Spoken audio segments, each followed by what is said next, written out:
Hola, ¿qué tal? ¿Cómo estáis? Bienvenidos a este martes, día 2 de abril. Bueno, ya sabéis perfectamente que con esta lluvia lo que apetece es quedarse en casa, disfrutar también de una buena lectura o por lo menos de una buena programación, porque hoy vamos a apostar por la ciencia, la cultura, la música. También vamos a celebrar el Día Mundial del Autismo para sensibilizar y para conocer las necesidades que tienen aquí en la Asociación de Autismo Bierzo. También queremos disfrutar del mundo del arte desde una perspectiva muy diferente y tenemos preparada una sorpresa al final del programa y, cómo no, no puede faltar nuestro espacio de Flores Prado. Vamos a arrancar además con buenas noticias. Como decíamos, apostamos por la ciencia y es siempre un placer poder charlar con nuestro querido berciano ilustre. Muy buenas tardes. ¿Cómo estás, Ares? Muy buenas tardes. Hola, buenas tardes, María, muy bien. Por aquí por el Bierzo, como ves, con lluvias y mal tiempo, así que vamos a cambiar el chip y vamos a intentar por lo menos que los ánimos por lo menos se transformen y sigamos apostando por la ciencia como lo has hecho tú a lo largo de todos estos años. Hablamos de desentrañar ese significado de la célula mínima. Es un proceso y un proyecto de investigación en el que estás adentrándote a lo largo de todo este tiempo y bueno, nos encantaría que nos contaras un poquito más acerca de este proyecto en el cual pues la Fundación BBVA os ha dado 600.000 euros, que yo creo que es una suma necesaria, pero aún así también, como en otras ocasiones lo hemos dicho, siempre se necesita invertir más en ciencia.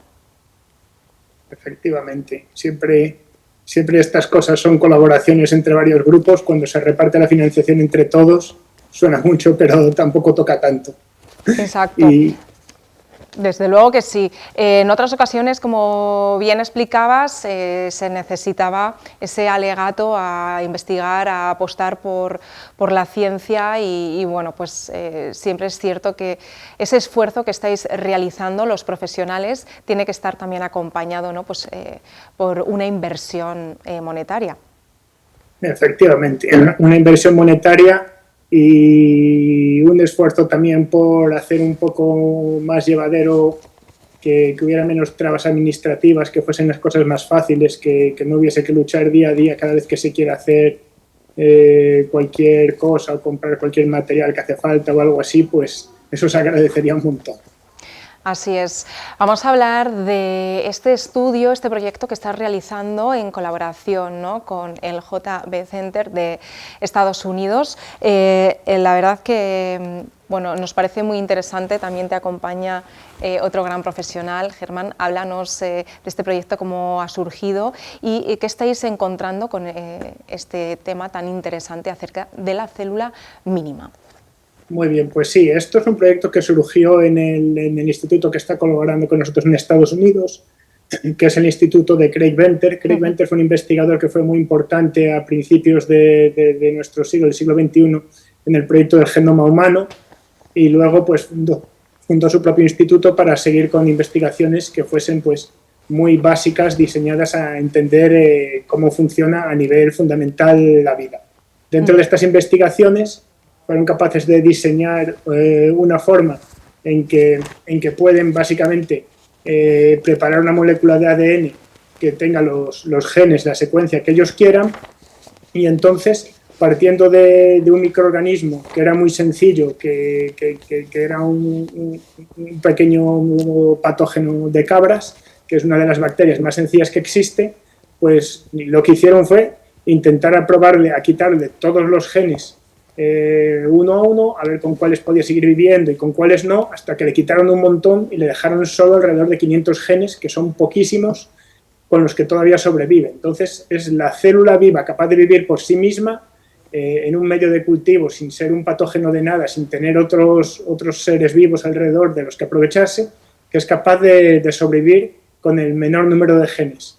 Entonces, al ser esta célula tan sencilla, la llamaron célula mínima, y es una herramienta estupenda para entender cómo funciona la vida, cómo funcionan las células a todos los niveles, porque de estos 500 genes los tenemos básicamente en todos los seres vivos, también en los humanos. Son los genes fundamentales con los que todas las células funcionan. Entonces, al tenerlas en un organismo tan sencillito que tiene tan pocos, pues nos da un modelo en el que trabajar en el que es más fácil entender las cosas. Entonces, ellos diseñaron esto. Uno de los que trabajó muchísimo en algunos aspectos de esa investigación fue James Pelletier, que ahora está aquí con nosotros en el Centro Nacional de Biotecnología trabajando conmigo, y él ha sido el que ha empujado y es la auténtica fuerza motriz y el cerebro científico para que hayamos conseguido traer esta célula a España, que somos el primer grupo en España que la tiene y el cuarto en Europa, y para que hayamos podido desarrollar este proyecto para estudiarla, para entender los fundamentos más básicos del funcionamiento de todo tipo de células vivas. Claro, esto nos da a entender cómo fue la célula viva en su origen, ¿no? Claro, el objetivo no es recapitular cómo eran las células originales, que evidentemente es algo muy difícil, pero es una de las cosas que también esperamos entender un poco, en qué clase de mecanismos podían funcionar las células originales, el origen de la vida, que necesariamente tenían que ser mucho más sencillas que las actuales, y esto es un poco la célula más sencilla que podamos organizar. En eso también entra un poco el segundo apartado que tenemos en el proyecto, que es con el grupo de Germán Rivas, que está aquí también en Madrid, en el Centro de Investigaciones Biológicas, también del CSIC, que ellos hacen lo contrario. Mientras que nosotros hemos partido de una célula y la hemos simplificado todo lo posible, le hemos quitado todos los genes que podamos, que le quitas uno más y ya se muere, ellos hacen lo contrario. Ellos montan membranas, digamos lo que sería la pared de una célula, a partir de lípidos y las estructuras, las moléculas que forman una membrana, pero que no es un ser vivo, es como una vesiculita de grasa, como una pompa de jabón, y entonces lo que queremos es meter genes, meter proteínas que esta célula mínima sintetiza dentro de esas vesículas que están haciendo ellos, como para intentar al revés, en vez de simplificar una célula, intentar construir una a partir de lo que no está vivo. Así nos vamos encontrando, como vamos desde dos lados, ¿no?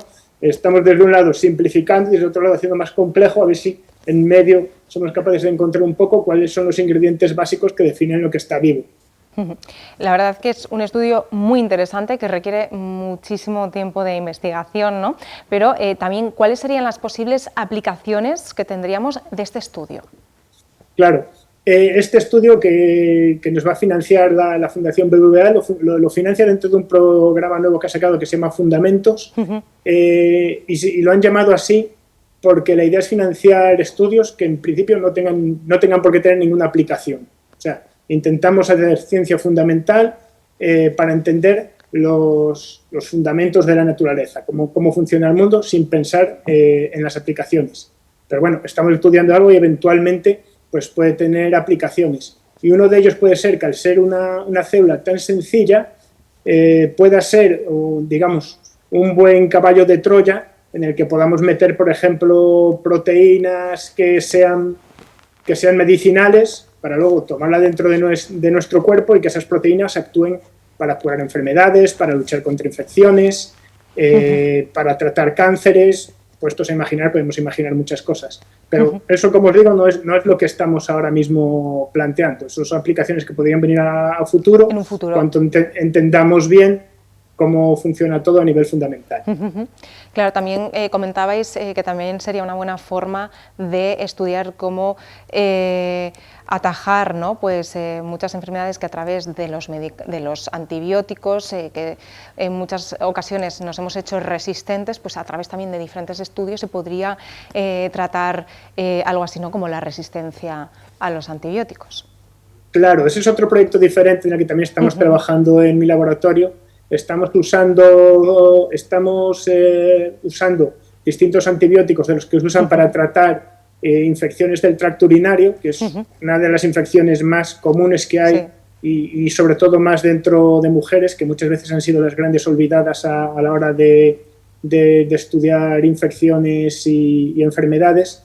Y entonces queremos comprobar cómo podemos combinar estos distintos antibióticos en terapias secuenciales, usándolos uno detrás de otro, de tal forma que se evite que aparezca resistencia a antibióticos y que al revés puedas dar un primer antibiótico y luego ese debilite la resistencia de la célula y en el segundo pues la machaque y te cure la infección.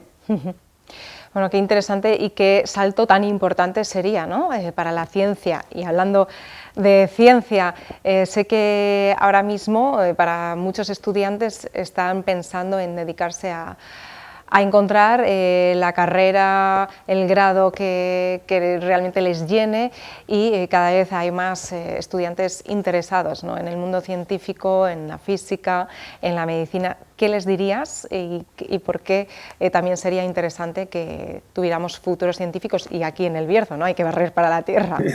En El Bierzo tenemos muchísimos científicos, lo que pasa es que la mayoría estamos fuera del Bierzo, pero producimos un montón. Pues, ¿qué les diría?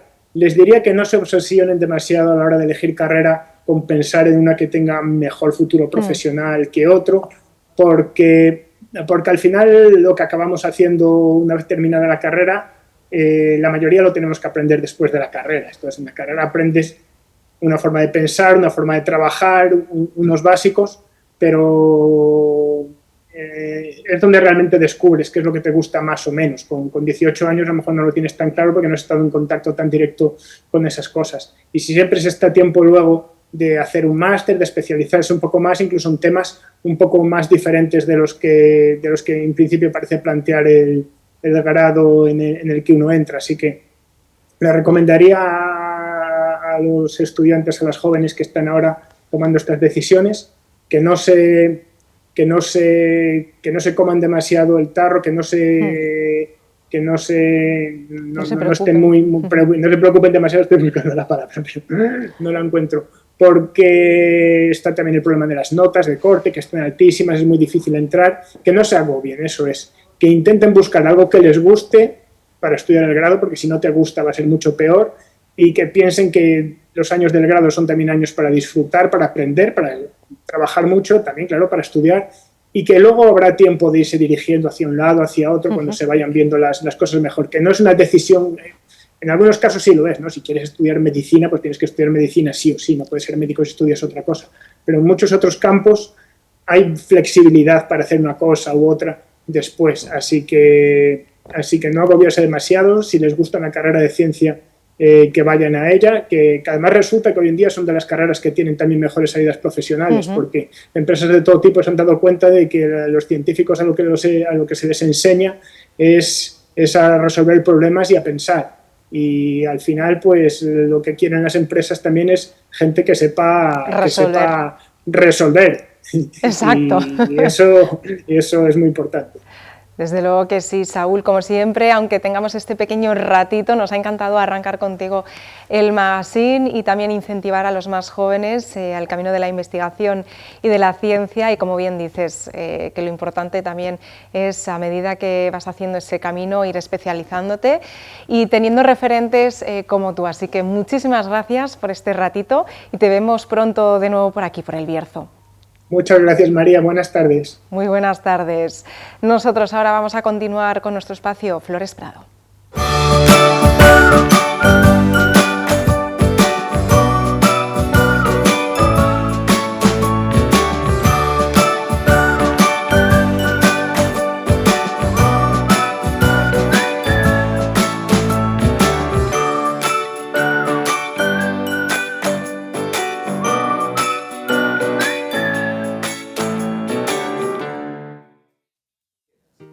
Bienvenidos una semana más a la sección Tu Jardín a Punto con Pradoplan. Hoy os voy a enseñar una de las estrellas de la primavera y el verano, que es el geranio, o ya sabéis todos que en realidad se llama Pelargonium. Hoy os voy a explicar un poquito cuáles son los cuidados y las técnicas para que esté bonito durante toda la primavera y el verano.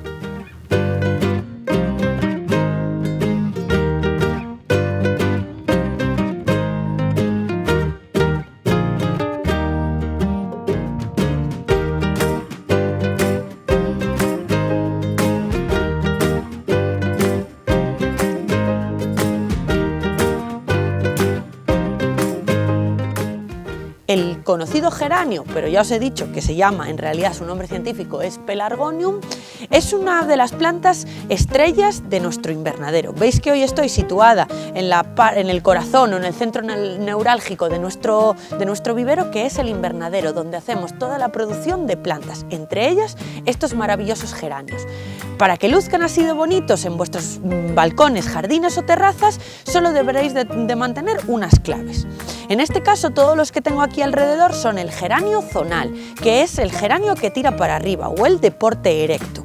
Un poquito más allá voy a enseñaros luego los geranios de colgar. Más o menos los cuidados de los geranios, tanto el zonal como el de colgar, van a ser similares. Lo único que cambian es el porte. En el de colgar vamos a ver ahora las diferencias, pero primero os quiero enseñar las diferencias de nuestros geranios zonales, los que tenemos nosotros aquí en nuestro invernadero. En el caso de nuestro invernadero vamos a tener dos tipos de geranios. Veis que aquí tengo dos geranios del mismo color, pero sus portes van a ser un poquito diferenciados. Aunque van a ser de porte para arriba o de porte erecto, se diferencian en este que tiene la hojita más clara, que es un verde más clarito. ¿Veis la diferencia? Entre uno y otro se ve muy bien. Va a ser de porte más alto y más vigoroso, o sea, va a crecer más. En cambio, este de hoja oscura, que además tiene como una manchita en el centro, no sé si se podrá apreciar, tiene así como una manchina más oscura, este es más compacto y más gordito. Dependiendo un poco qué tipo de geranio os guste, para qué zona o para qué lo queramos utilizar, elegiremos uno u otro. Los dos son muy bonitos, pero yo por ejemplo me decanto mucho por el de hoja verde oscura, pero la verdad es que el de hoja verde clara también es súper chulo. En este caso tengo rojos, pero ya veis que aquí alrededor mía vamos a encontrar tanto rosas, blancos, fucsias, bicolores, tanto de hoja clarita como de hoja oscura. Os voy a contar ahora un poquito los cuidados en general de los geranios y luego a continuación os enseño un poco las diferencias entre los de colgar. El geranio es una planta que aguanta mucho sol o incluso media sombra. Es muy importante que le vayamos quitando la flor que se va estropeando para que genere nuevas flores durante la primavera y el verano. Hay que regarlos, riegos moderados pero frecuentes, nunca dejarlos muy mojados, no es como por ejemplo la petunia, que ya hablaremos un poquito más adelante de ella, que sí que va a pedir mucha más agua, en el geranio va a pedir menos agua. Si lo regamos muchos vamos a empezar con problemas de hongos en las hojas, de pudricciones y además nos va a atacar más la mariposa africana, que es una de las plagas más peligrosas que tienen los geranios. Es una plaga que vino de África, por eso se llama mariposa africana, ha ido subiendo por la península y ha llegado también hasta nuestras zonas y la verdad es que está bastante activa. Entonces, para que no le entre tanto, no hay que tener tan mojada la planta y luego, por supuesto, dar tratamientos preventivos para, sobre todo, esa plaga, porque en el caso de los geranios, por ejemplo, no le suele atacar el pulgón, pero sí le suele atacar el taladro o mariposa africana.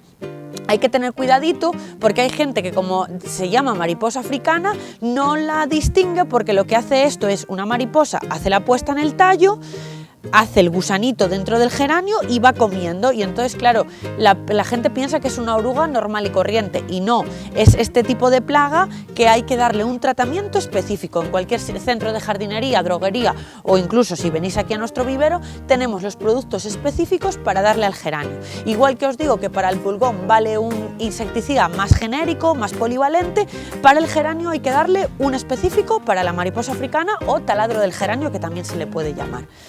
Luego, otra cosa muy importante es el abonado. Ya sabéis que todas estas plantas que consumen tantos nutrientes por culpa de que están echando floración durante tanto tiempo, necesitan mucho abono.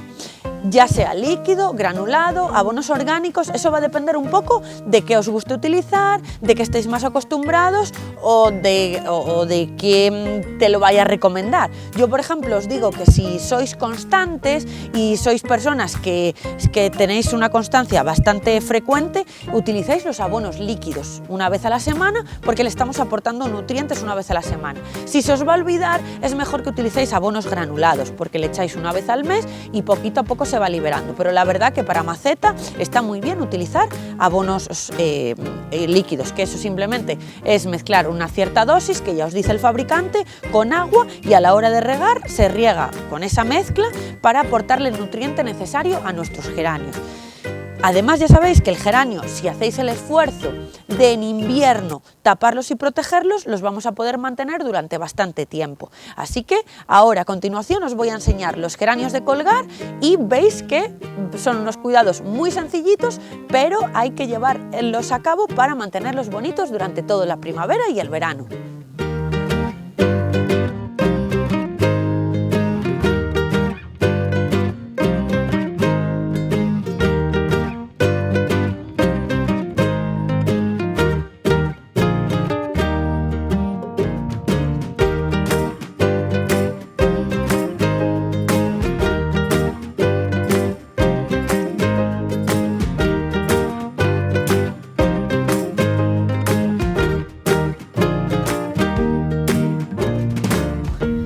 esta otra parte de nuestro invernadero tenemos los geranios de colgar. Estos también tenemos diferencias, sobre todo en el tamaño de la flor. Tenemos el geranio sencillo o de gitanilla, que le llamamos, que veis que tiene la flor muy sencillita, es muy vigoroso, va a crecer mucho y va a echar muchísima flor. Y luego tenemos el geranio doble o el rey del balcón, que también le llaman, que veis que es más tipo la flor del geranio zonal, que es la flor más doble, va a echar menos flor, pero claro, cada flor va a abultar mucho más que la del sencillo. Entre estos dos no sabría la verdad con cuál decantarme, porque cada uno tiene sus cualidades especiales. En este veis que tiene una maravillosa y espectacular tamaño de flor, y este lo que va a echar es muchísima flor y va a ser muy vigoroso.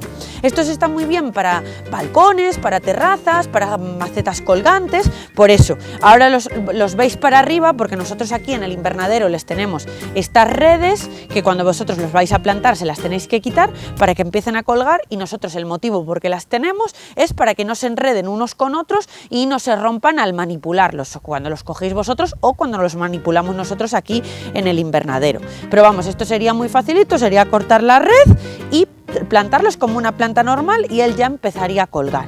Igual que los otros geranios, si los tapamos y los guardamos en el invierno, los vamos a conservar de un año para otro. Y lo mismito, los cuidados, igual que los que os expliqué antes con el zonal. Los abonados, el cuidado con el taladro del geranio, sobre todo en el doble, que como tiene el tallo más gordito, y en el zonal pues va a atacar un poquito más, pero bueno, serían tratamientos preventivos como os dije, y a disfrutar de los geranios durante toda la primavera y el verano.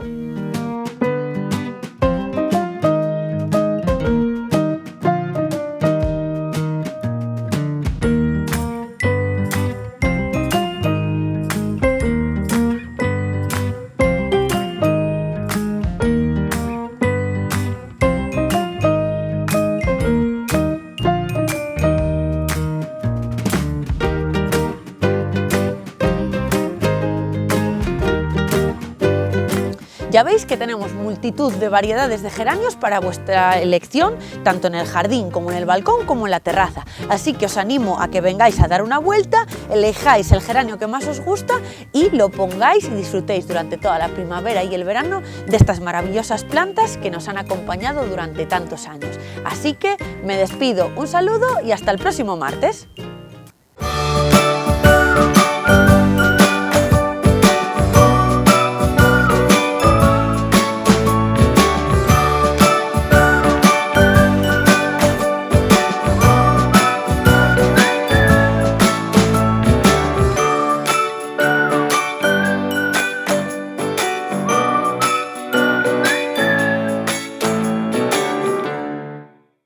Continuamos, sí, como hemos dicho al principio del programa, hoy es el Día Mundial del Espectro Autista, por eso hoy vamos a hablar y vamos a sensibilizar. Precisamente tenemos la suerte de contar con Marta Vález. Muy buenas tardes, ¿qué tal? ¿Cómo estás? De la Asociación Autismo Bierzo.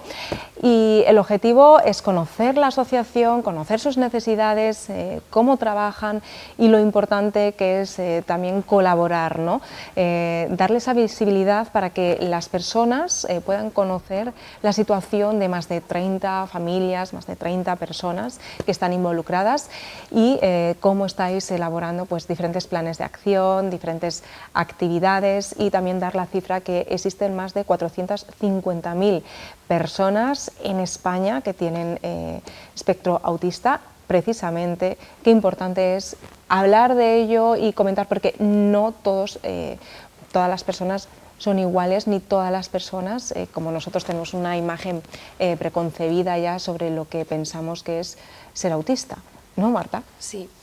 Normalmente las dificultades de una persona con autismo pues, se suelen englobar en tres grupos, que suele ser en la comunicación, a la hora de relacionarse socialmente y en la flexibilidad cognitiva. Conductual. Sí, pero luego es un espectro. Dependiendo de la persona, pues suele haber más dificultades en un aspecto o en otro. También pueden destacar en determinadas áreas, pueden acompañarse de altas capacidades intelectuales, depende de la persona. Claro, sí. Como decimos, cada persona es un mundo. ¿Existen ideas preconcebidas acerca de lo que puede ser una persona autista? Desde mi punto de vista como profesional que trabaja diariamente con ellos, yo creo que sí. Por ejemplo, se tiende a pensar que no tienen interés por relacionarse con otras personas y eso realmente, generalmente no es así. Sí tienen ese interés, pero como les resulta complicado, tienen dificultades, eso les lleva a retraerse más y a no relacionarse. No tienen las herramientas necesarias para hacerlo de forma adecuada, lo que para nosotros es algo natural y que hacemos diariamente. Exactamente, y también frente a lo que muchas personas pueden pensar que es una enfermedad, es un trastorno, ¿no? Entonces es importante también establecer términos y conocer un poco más en profundidad cómo afecta su día a día, porque también una de las principales premisas es la integración social. Sí, a nosotros nos gusta sobre todo llamarlo condición. Sí. Es una condición de la persona que simplemente le hace diferente al resto, como somos todos, que todos somos diferentes, y sí, el objetivo ideal sería integrarlos tanto en la escuela como en la sociedad, dándoles las herramientas necesarias para ello.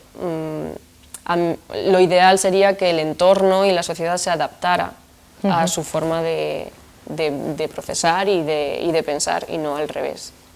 Exactamente, hemos dicho que en algunas ocasiones pues tienen una dificultad para interaccionar a nivel social, ¿no? Pero mientras estábamos viendo el reportaje de Viveros Prado, pues comentábamos que precisamente hay casos que son espectaculares en los que ves que cada una de estas personas, al igual que todo el mundo tenemos un pequeño don en algo, estas personas tienen pues también sus dones, y es muy bonito también que a través de las redes sociales se dé esa visibilidad y que también se muestren pues esos regalos que estas personas hacen al mundo, ¿no? Porque estamos hablando de un artista de Estados Unidos que tenía tal capacidad de memoria visual que era capaz de reproducir pues con sus a lo mejor en media hora con unos cuantos trazos, ciudades que había visualizado en una postal o en una imagen, y es increíble, ¿no? Ese trabajo, y bueno, que él a lo mejor pues interactuar a nivel de tú a tú no lo hacía, pero tenía muchísimos encargos, ¿no? Bueno, pues son cosas que nos llaman la atención y que son muy bonitas, porque al fin y al cabo eso también son regalos, ¿no? Sí, a la sociedad. Sí, normalmente suelen tener intereses muy marcados, y claro, cuando son capaces de desarrollar esos intereses, además si se acompaña de la memoria visual, que por lo general la tienen muy desarrollada también, pues pueden salir talentos que es difícil verlos en el resto de la población. Y en el día a día. Como, por ejemplo, en otras ocasiones también hemos hablado del diagnóstico, ha evolucionado el tema del diagnóstico más precoz, pero siempre ha costado mucho más, ¿no?, el poder determinar ese espectro autista. Sí, resulta complicado sobre todo porque cuando son muy pequeños, entre 1, 3, 4 años, cuando tú ves a un niño que tiene ciertas dificultades a la hora de socializar o, por ejemplo, con el lenguaje, normalmente se tiende a pensar que puede tratarse de un caso de autismo, pero en muchas ocasiones, a medida que, bueno, simplemente suele ser un retraso en el desarrollo y bueno, al final pues puede aparecer el lenguaje, puede aparecer pues esa capacidad para socializar. Por eso normalmente el diagnóstico se hace entre los 4 o 5 años. Pero bueno, sí que es verdad que a veces saber en qué situación se encuentra o qué pistas la persona, tenemos, ¿no? Exacto, puede resultar complicado. Pero bueno, existen métodos de evaluación y de diagnóstico que son muy certeros y muy Y vosotros científicamente. Trabajáis de lleno en la asociación con diferentes actividades, y es importante. ¿Cómo pueden contactar con vosotros las personas que ahora mismo nos estén viendo, gente que esté interesada, ¿no?, o que le cueste pedir ayuda? Porque hay veces que es cierto que cuesta mucho a las familias dar ese primer paso. Pues yo creo que el método más fácil para todos ahora mismo es a través del Facebook, que bueno, nos llamamos Autismo Bierzo. Yo creo que es la forma más fácil, más sencilla. Y si no, pues nos encontramos en Flores del Sil, en la calle Cádiz, número 28, que es lo que sería el antiguo Colegio de Flores. y allí cualquier persona que esté interesada en un asesoramiento o en hablar con vosotros, pues os vais vosotros a... Bueno, yo sé que trabajáis muchísimo y que os volcáis de lleno con las personas y que eso es fundamental, y desde aquí pues os queremos dar las gracias por todo el trabajo realizado. Y cuando queráis, hoy es el Día Mundial, sí, pero cada día es un reto diferente, así que aquí tenéis vuestro espacio para poder desarrollar vuestras inquietudes e incluso pues en las actividades que vayáis a anunciar y a preparar a lo largo de estos meses. Muchas gracias. Muchísimas gracias, a vosotros. Vamos a hacer una pequeña pausa, pero volvemos en menos de 5 minutos. Hasta ahora.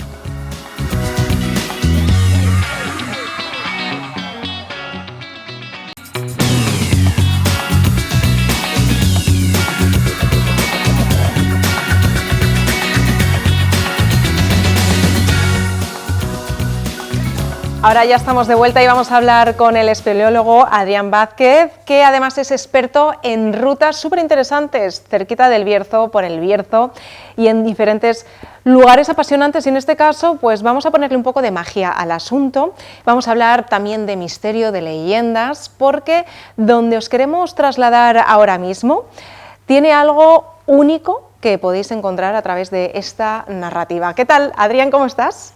Hola, buenas, ¿qué tal? Bueno, hoy nos vas a llevar a Enciña da Lastra. Sí, Enciña da Lastra es, digamos que es una sierra que separa Galicia del Bierzo. Más o menos está situada entre La Barosa y la zona de San Tirso de Cabarcos. Es todo ese monte que hay allí, que es todo roca caliza. Sí, y una zona, como decíamos, que ha sido objeto de numerosas leyendas, de mucho misterio, porque ahora nos vas a comentar también que, bueno, se trata de... Hay una cueva en la que se supone que hay el mayor número de murciélagos de toda Europa. Bueno, es increíble, ¿no? También para la gente que le gusten las curiosidades. Sí, sí, sí. Toda la zona del monte, realmente la Encina da Lastra está llena de leyendas. Y una de ellas es que dicen que esa zona es el Monte Medulio. El Monte Medulio se ha asociado a muchas zonas de España, pero bueno, ahí concretamente tiene sentido, dicen, porque está cerca de las médulas, ¿no? Y digamos que es la última resistencia que los pueblos cántabros y galaico-leonesas hicieron contra el Imperio Romano. Menudas vistas. ¿Cómo, perdón? Menudas vistas más espectaculares. Sí, sí, sí, es una zona muy bonita, es espectacular. Para mí es de las zonas más salvajes del Bierzo. Desde luego. ¿Y cómo saber que existen estas grutas, que existen estas cuevas? Porque claro, vuestro trabajo es de fondo, también hay mucha gente que las ha catalogado, ¿no? Pero ¿qué es lo primero que tiene que tener en cuenta un espeleólogo? Mira, al final un espeleólogo no solo se centra en lo que son las cuevas, también conocemos la historia del sitio, la montaña, todo, al final lo es todo, la espeleología, o sea, no es que sea todo, pero bueno, son muchas más cosas que solo meterse en la cueva, digamos. Un poquito lo primero es contactar con la gente de la zona, del pueblo, ¿no? Hablar con la gente de allí, que al final ellos conocen el monte, han trabajado allí, han vivido allí, y lo primero es ponerse en contacto con ellos. Lo segundo es conocer qué grupos de espeleología han estado antes que nosotros, porque es cierto que estas cuevas, la mayoría no las hemos descubierto nosotros. Nosotros estamos haciendo nuestra catalogación y revisándolas, haciendo fotos y trabajos, pero ya ha habido otros grupos que han estado antes, entonces es importante también hablar con ellos para no repetir el trabajo dos veces. Y luego ya escoger las zonas donde tenemos constancia que no se ha caminado o andado y revisarlas a fondo, que también hemos encontrado alguna cosa nueva por allí. Fijaros, aquí tenemos unas imágenes de esta cueva, ¿no?, de Enciña da Lastra. Sí, esa es la pala enciñeira, que de hecho esa nos lo dijo un grupo de Galicia, si no me equivoco, fue el que la exploró, y nos costó encontrarla, porque es que el monte allí está muy cerrado, es muy complicado andar por Enciña da Lastra, es todo encina, zarza, es muy difícil andar por esos montes y nos costó bastante a pesar que nos dieron el punto, pero bueno, hay una concretamente, la Pala Bonita, que estuvimos casi un mes, porque además hubo un incendio y volvió a salir maleza, un mes para poder llegar a ella, desbrozando monte y monte y monte. Fue, vamos, una odisea. Bueno, una imagen impresionante, y pensar que esto lo tenemos al lado, ¿no? Efectivamente. Mira, esta cueva, la Pala Bonita, para mí tiene una de las mejores formaciones que hay en el Bierzo, que es esa estalactita y esa estalagmita que hay abajo, que para mí es de las cosas más bonitas que tenemos en una cueva en el Bierzo, más impresionante. Bueno, es preciosa y, como decíamos, muchas veces desconocemos los lugares porque hace falta gente que nos los cuente y hace falta gente que esté apasionada, como lo haces tú, por dar a conocer y descubrir estas rutas, ¿no? ¿Qué tenemos que tener en cuenta una vez que descubrimos este lugar y que queremos adentrarnos, ¿no?, en una cueva?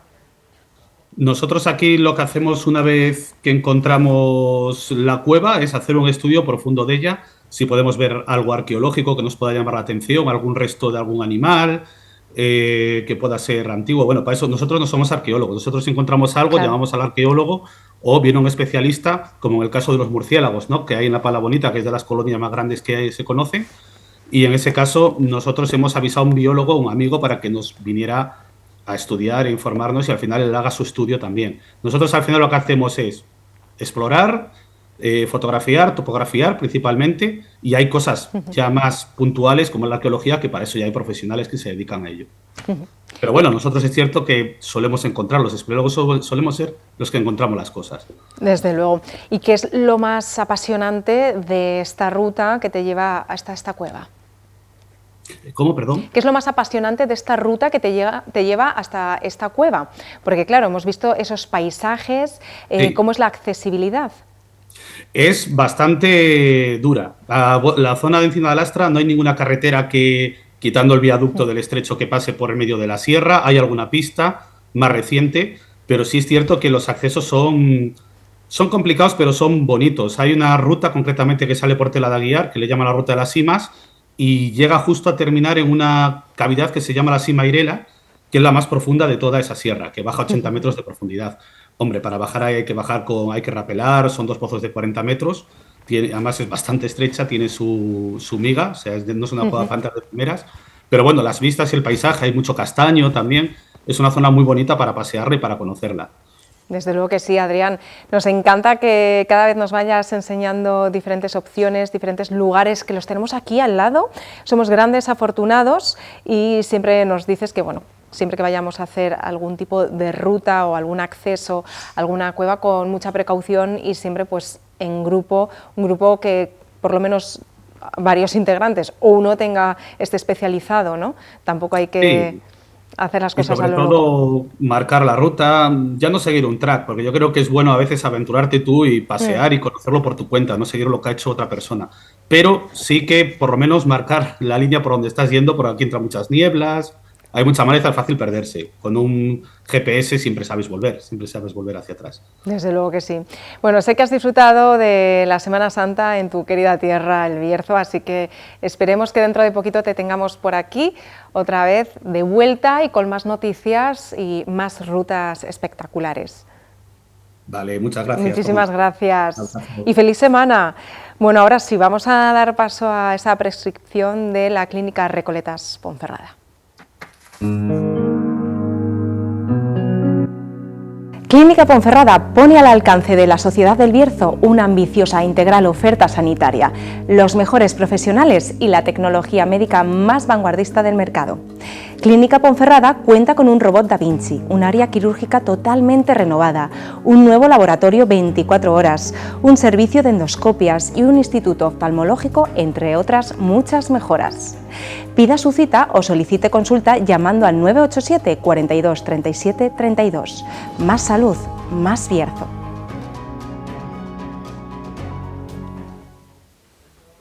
Y para finalizar este espacio vamos a dar paso a una entrevista con mi querido Luis Gómez Domingo. Muy buenas tardes, ¿qué tal? Presidente de la Asociación de Pintores del Bierzo.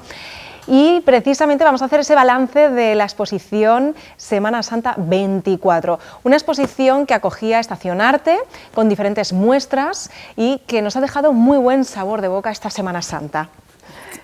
Como todos los años. ¿Verdad? Como todos los años. Pues sí, porque me gustaría hacer un comentario acerca de la respuesta del público de Ponferrada a esta exposición y a las anteriores. Nosotros realizamos todos los años 2 exposiciones, esta de Semana Santa en Estación Arte y luego otra al final de año en la Casa de la Cultura. Cuando hicimos la primera exposición en Estación Arte, la verdad es que estábamos un poco recelosos porque claro, pensamos, la gente no está acostumbrada a venir hasta aquí y efectivamente el primer año fue un poco floja, pero después en los años consecutivos ha ido aumentando, concretamente el año pasado, bueno, y los anteriores también, es que no hubo ni un solo momento en que no había algún visitante en la sala, y este año, a pesar de la lluvia, lo mismo. Claro, eso hay que resaltarlo porque yo estoy acostumbrado a ver muchas exposiciones a lo largo de toda mi vida, y el día de la inauguración y los 2 o 3 días siguientes va gente, pero luego no va nadie, y sin embargo aquí es al revés. Entonces, eso significa la respuesta tan positiva que el público, que la gente de Ponferrada hace a estas exposiciones. Se nota que quiere a la Asociación de Pintores y que además valora muy bien los evidentes progresos de todos sus socios en el quehacer artístico. Así es, además en esta exposición han participado 28 pintores y 5 escultores. Sí, en la asociación acoge también a los escultores, porque aunque el nombre es de Pintores del Bierzo, en realidad, lógicamente, acoge todas las manifestaciones plásticas, artísticas de aquí del Bierzo. Hablamos también de las muestras de pintura, hay 41 cuadros, ¿no? 21 esculturas, y bueno, cada uno tiene una temática muy diferente, ¿no? Sí, la filosofía que tiene la asociación ya desde el principio es la de dejar total libertad en temática y en técnicas a los socios. Entonces, y no se pone trabas tampoco, ni hay selección ni nada ahí, ellos llevan lo que quieren y todo es aceptado. Ellos ya tienen bastante responsabilidad para saber lo que hacen. Exactamente. Y hablando del espacio, el espacio es muy importante, ¿no? Además, creo que cada obra cobra un significado muy diferente dependiendo del espacio donde se encuentre. Es que el espacio es muy bueno, se puede mejorar si se anula de alguna manera las luces de algunas paredes, las luces exteriores, pero el espacio es bastante bueno porque no tiene columnas, o sea, es un espacio totalmente libre, ¿no? Limpio, y eso permite que puedan coexistir perfectamente la pintura con la escultura. Así es, aquí estamos viendo pues, una serie de diferentes muestras, también escenas costumbristas, escenas también de retratos, mucho color, mucha luz, que también es algo muy importante. Es lo que aporta el Bierzo. Efectivamente. Por supuesto que sí. Hemos hecho ese balance más que positivo y también pues, nos quedamos con ganas de más. Próximamente habrá más exposiciones, habrá más muestras. Sí, nosotros, mira, concretamente este año hemos expuesto no solamente aquí las 2 de Ponferrada, sino también expusimos en Bembibre, en Villablino, en Villafranca, o sea que nos movemos mucho. Desde luego, y además esta primavera, como decimos, va a haber muchos avances. Y también esta primavera inspira a los artistas porque dicen que es una de las estaciones, junto al otoño, preferida de los pintores, ¿no? Pues sí, hay preferencias. Yo personalmente prefiero el otoño del Bierzo. Claro. Eso ya es único, eso es algo. Pero vamos, la primavera, ese despertar de la naturaleza es muy sugestivo.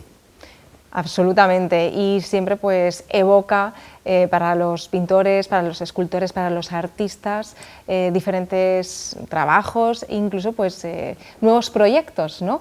Y de hecho en la asociación no habéis parado. Estas navidades también estuvisteis trabajando de lleno, ahora llega la Semana Santa y en breve pues tendremos diferentes muestras para todo tipo de públicos, porque eso también es algo muy bonito lo que estáis haciendo, que involucráis a todo el público, tanto niños como adultos. Claro. Eso es una consecuencia precisamente de lo que te decía antes, de la libertad que se deja al artista. Sí. Entonces, cada artista hace lo que ve y todo artista tiene su público. Efectivamente, sí. Todo artista tiene su público y lo importante es no dejar a nadie indiferente. Y esta muestra, pues así lo ha sido. Ese proceso de selección tan minucioso también ha sido un proceso serio, un proceso muy cuidado, porque al fin y al cabo vosotros tenéis infinidad de cuadros y solamente unos pocos pueden albergar en esta exposición. Bueno, es una forma de despedir la Semana Santa y otra forma de darle la bienvenida a más arte, que en este caso necesitamos arte aquí en la comarca. Así es, el arte es vida. Así es, ¿nos vamos a quedar con esa frase, Luis? Por supuesto que sí, el arte es vida. Te damos muchísimas gracias por este ratito que hemos disfrutado contigo y hemos disfrutado de una exposición, y siempre hay que darle vida, color, apostar por la cultura, que siempre es el primer paso a la libertad. Muchísimas gracias. Gracias a ti. Nos vamos a ir despidiendo. Recordamos antes nuestras redes sociales que aparecen ahí en pantalla, desde nuestro correo electrónico, nuestro Facebook, nuestro Instagram y nuestro Twitter. Nos vemos mañana a la misma hora. Sed felices. Un besazo.